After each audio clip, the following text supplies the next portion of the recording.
इन दिनों चारों तरफ एक ही जयकारा गूंज रहा है, गणपति बप्पा मोरिया, मोरिया रे मोरिया। अब सवाल यह है कि यह मोरिया क्या है? मौर्य से इसका कोई ताल्लुक है या ये गणपति का ही यह कोई नाम है? जी नहीं, इस मोरिया शब्द के पीछे का इतिहास बिल्कुल ही अलग है और हमें यकीन है कि आपके लिए भी ये जानकारी नहीं ही होगी। गणेश चतुर्थी से गणेश विसर्जन तक मोरिया गुंजन की धूम रहती है। गणपति बप्पा मोरया, मंगट मूर्ति मोरया, पुर्चावर्षी लवकरिया अर्थात है मंगलकारी पिता, अगली बार और जल्दी आना। मालवा में इसी तर्ज पर चलता है, गणपति बप्पा मोरया, 4 लड्डू चोरिया, 1 लड्डू टूट गया, नी गणपति बप्पा घरे गया। गणपति बप्पा से जुड़े इस मोरया नाम के पीछे का राज है।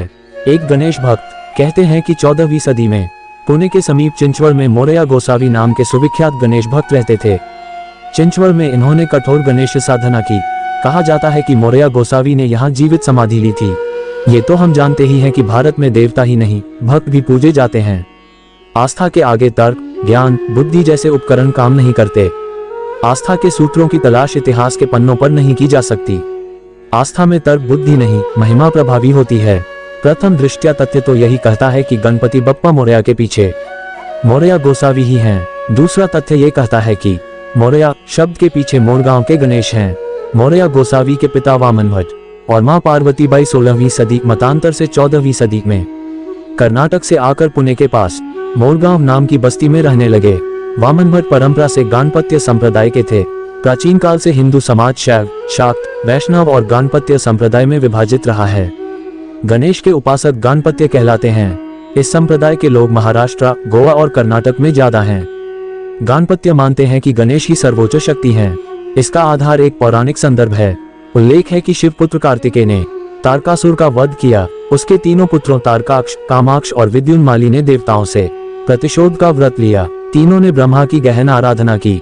ब्रह्मा ने उनके लिए 3 पुरियों की रचना की, जिससे उन्हें त्रिपुरासुर या पुरत्रय कहा जाने लगा।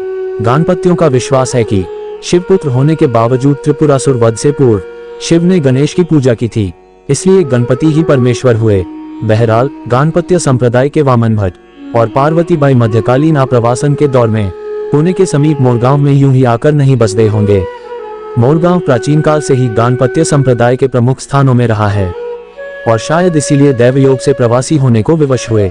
मोरया गोसावी के माता पिता की धार्मिक आस्था ने ही गाणपत्य बहुल मोरगांव का निवासी होना कबूल किया।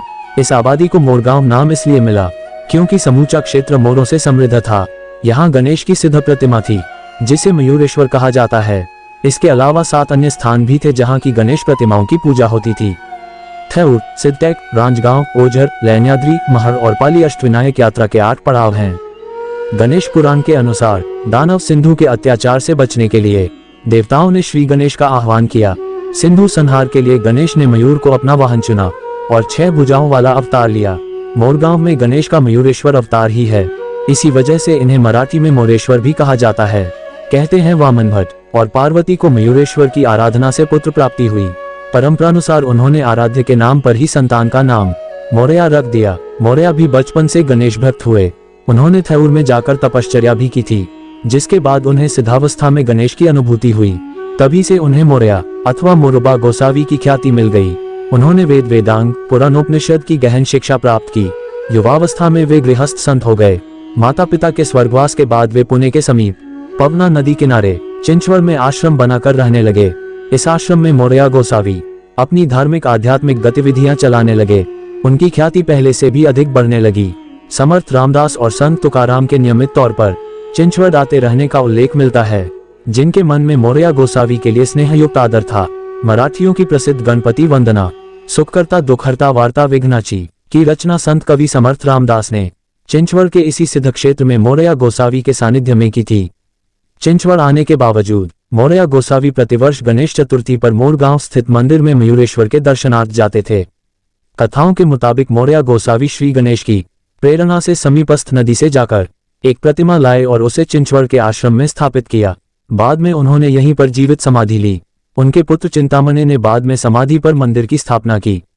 यही नहीं, आसपास के अन्य गणेश स्थानों की सार संभाल के लिए भी मोरया गोसावी ने काम किया।